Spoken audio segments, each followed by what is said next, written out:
Abu Musa al-Asy'ari.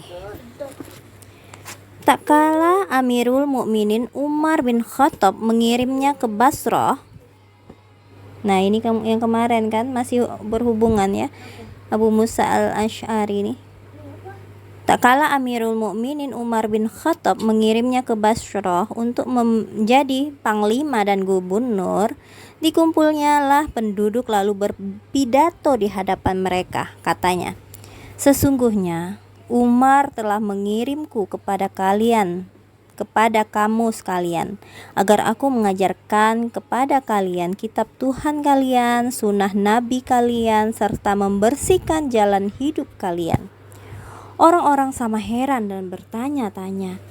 Mereka mengerti apa yang dimaksud dengan mendidik dan mengajari mereka tentang agama yang memang menjadi kewajiban gubernur dan panglima. Tetapi bahwa tugas gubernur itu juga membersihkan jalan hidup mereka. Hal ini memang amat mengherankan dan menjadi suatu tanda tanya. Maka siapakah kiranya gubernur ini? Yang mengenai dirinya Hasan Basri pernah berkata, tak seorang pengendara pun yang datang ke Basrah yang lebih berjasa kepada penduduknya selain dia. Maksudnya sih Abu Musa al-Asy'ari.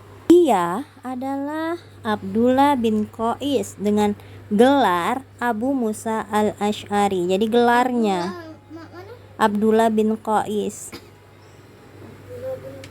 Ada nih binnya bukan. Iya, ini gelarnya aja. Abu Musa al-Asy'ari ini gelarnya aja.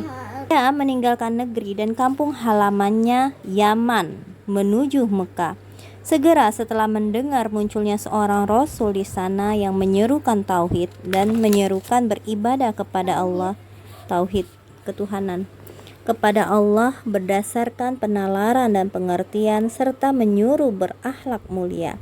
Di Mekah dihabiskan waktunya untuk duduk di hadapan Rasulullah, menerima petunjuk dan keimanan darinya. Dan pulanglah ia ke negerinya membawa kalimat Allah, lalu kembali lagi kepada Rasulullah. Tidak lama setelah selesainya pembebasan Khaybar. Kebetulan kedatangannya ini bersamaan dengan tibanya Ja'far bin Abi Thalib bersama rombongannya dari Habsyi, hingga semua mereka mendapat bagian saham dari hasil pertempuran Khaybar. Kali ini Abu Musa tidaklah datang seorang diri, tetapi membawa lebih dari 50 orang laki-laki penduduk Yaman yang telah diajarinya agama Islam, serta 2 orang saudara kandungnya yang bernama Abu Ruhum dan Abu Burdah. Rombongan ini bahkan seluruh kaum mereka dinamakan Rasulullah sebagai golongan Asy'ari. Jadi tadi lukiskannya bahwa mereka adalah orang yang paling lembut hatinya di antara sesamanya, dan sering mereka diambil sebagai tamsil perbandingan bagi para sahabat. Sabda Nabi, orang-orang Asy'ari ini bila mereka kekurangan makanan dalam peperangan atau ditimpa paceklik, maka mereka kumpulkan semua makanan yang mereka miliki pada selembar kain. Jadi dikumpulin makanan yang ada pada kain, lalu mereka bagi rata. Maka mereka termasuk golonganku dan aku termasuk golongan mereka. Jadi mereka itu kayak itu. Makanya disebutkan bahwa mereka itu adalah orang-orang yang paling lembut hatinya, kayak gitu. Mulai saat itu Abu Musa pun menempati kedudukannya yang tinggi dan tetap di kalangan kaum muslim dan muslimin yang ditakdirkan beroleh nasib mujur menjadi sahabat Rasulullah dan muridnya, menjadi penyebar Islam ke seluruh dunia pada setiap masa. Abu Musa merupakan gabungan yang istimewa dari sifat-sifat utama. Ia adalah prajurit yang gagah berani, pejuang yang tangguh bila di medan perang. Tetapi ia juga pahlawan perdamaian, peramah, tenang, keramahan dan ketenangannya mencapai batas maksimal. Seorang ahli hukum yang cerdas dan berpikiran sehat, yang mampu mengerahkan perhatian kepada kunci dan pokok persoalan serta mencapai hasil gemilang dalam berfatwa dan mengambil keputusan sampai ada yang mengatakan qadi atau hakim umat ini ada 4. Yang pertama Umar, lalu Ali, kemudian Abu Musa, yang keempat Zaid bin Sabit. Jadi di samping itu ia berkepribadian suci hingga orang yang menipunya di jalan Allah pasti akan tertipu sendiri. Tak ubahnya seperti senjata makan tuan. Abu Musa sangat bertanggung jawab terhadap tugasnya. Nih ya, jadi seandainya kita ingin memilih suatu semboyan dan kenyataan hidupnya, maka semboyan itu akan berbunyi seperti ini. Semboyan untuk Abu Musa ya. Yang penting adalah ikhlas. Kemudian biarlah yang terjadi yang akan terjadi. Kayak gitu. Jadi ikhlas benar Abu Musa tuh. Nggak mikirin apa yang terjadi, sudah biarlah. Dalam arena perjuangan Al-Asy'ari memikul tanggung jawab dengan penuh keberanian. Al-Asy'ari tadi yang 50 tadi ya. Termasuk juga dengan adik kandungnya ya, saudara kandungnya tadi 2. Hingga menyebabkan Rasulullah berkata mengenai dirinya, pemimpin dari orang-orang berkuda adalah Abu Musa. Dan sebagai pejuang, Abu Musa melukiskan gambaran hidupnya sebagai berikut. Kami pernah pergi menghadapi suatu peperangan bersama Rasulullah, hingga sepatu kami pecah berlubang-lubang. Tidak ketinggalan sepatuku, bahkan kuku jariku habis terkelupas. Sampai-sampai kami terpaksa membalut telapak kaki kami dengan sobekan kain. Sangkinnya perjalanan itu tuh mungkin di situ kan tanahnya area medan perangnya itu banyak sesuatu batu-batu ya kayak gitu ya. Nah, hingga membuat sepatu-sepatunya juga sudah panas, kemudian bolong-bolong kena batu kayak gitu. Masuklah jari kakinya sampai terkelupas. Keramahan, kedamaian, ketenangan jangan harap menguntungkan pihak musuh dalam suatu peperangan. Karena dalam suasana seperti ini ia akan meninjau suatu dengan sejelas-jelasnya dan akan menyelesaikannya dengan tekad yang tak kenal menyerah. Pernah terjadi ketika kaum muslimin membebaskan negeri Persia, Al-Asy'ari dengan tentaranya menduduki kota Isfahan. Penduduknya minta berdamai dengan perjanjian bahwa mereka akan membayar upeti. Tetapi dalam perjanjian itu mereka tidak jujur.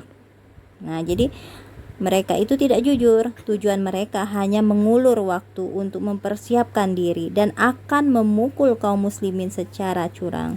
Inilah kecurangannya. Kecurangan orang dengan orang Islam. Padahal orang Islam memang betul-betul ingin berjanji kayak gitu, berjanji yang baik ya, dengan benar, maksudnya akan ditepati. Tapi ternyata di kota Isfahan ini, negeri Persia ini ya, orangnya itu tidak. Iya, memang itu yang besar. Kayak gitu. Tidak jujur. Hanya kearifan Abu Musa yang tak pernah lenyap di saat-saat bijaksana. Di saat-saat yang diperlukan, mencium kebusukan niat jahat mereka, maka tak kala mereka bermaksud hendak melancarkan pukulan mereka itu, Abu Musa tidaklah terkejut, bahkan telah lebih dulu siap melayani dan menghadapi mereka. Maka terjadilah pertempuran, dan belum lagi sampai tengah hari Abu Musa telah memperoleh kemenangan. Dalam medan tempur melawan Imperium Persia, Abu Musa Al-Asy'ari mempunyai saham dan jasa yang besar. Bahkan dalam pertempuran di Tustar yang dijadikan oleh Hurmuzan sebagai benteng pertahanan terakhir dan tempat ia bersama tentaranya mengundurkan diri, Abu Musa menjadi pahlawan dan bintang lapangannya. Pada saat itu Amirul Mukminin Umar bin Khattab mengirimkan sejumlah tentara yang tidak sedikit yang dipimpin oleh Amr bin Yasir, Barok bin Malik, Anas bin Malik. Iya. Barok bin Malik, Anas bin Malik, Majza al-Bakri ada. Iya, dia ngikut terus tapi ndak ini ya, ndak ada satu ya, maksudnya ndak dibahas ya. Barok juga. Ya, Barok. Salamah bin Raja. Dan kedua tentara itu pun yakni tentara Islam di bawah pimpinan Abu Musa dan tentara Persia di bawah pimpinan Hurmuzan, bertemulah dalam suatu pertempuran dahsyat. Tentara Persia menarik diri ke dalam kota Tustar yang mereka perkuat menjadi benteng. Kota itu dikepung oleh kaum muslimin berhari-hari lamanya, hingga akhirnya Abu Musa menggunakan akalnya. Nah, jadi ini berlindung di benteng yang Tustar tadi, kota Tustar. Lalu ini akalnya Abu Musa. Dikirimnya beberapa orang menyamar sebagai pedagang Persia. Nah, jadi ini siasatnya ya, menyamar sebagai pedagang Persia, membawa 200 ekor kuda disertai beberapa prajurit perintis, menyamar sebagai gembala. Banyak juga ya bawanya kudanya. Pintu gerbang kota pun dibuka untuk mempersilahkan para pedagang masuk. Secepat pintu benteng itu dibuka, prajurit-prajurit pun berloncatan menerkam para penjaga dan pertempuran kecil pun terjadi. Abu Musa berserta pasukannya tidak membuang waktu lagi menyerbu memasuki kota. Pertempuran dahsyat terjadi, tapi tak berapa lama seluruh kota diduduki dan Panglima beserta seluruh pasukannya menyerah kalah. Panglima musuh berserta para komandan pasukan oleh Abu Musa dikirim ke Madinah. Sama komandan sama ya. Iya, sama. Panglima tuh paling tinggi, Mbak. Di bawah panglima itu ada komandan. Ada pemimpin lagi. Nah, ya. Panglima itu apa sih? Panglima tuh kayak kalau di rumah di sekolah itu ada Bu Sanur. Ya, Mas ya. Nah, komandannya apa? Ketua kelasnya. Hormat, gerak, gitu kan? Komandan tuh kan? Panglimanya yang mana? Panglimanya pembina. Paham enggak? Enggak. Nah. Jadi orang-orang yang tadi kan kalah kan? Panglima musuh dan komandan musuh itu dibawa ke Madinah, tempatnya Umar ya.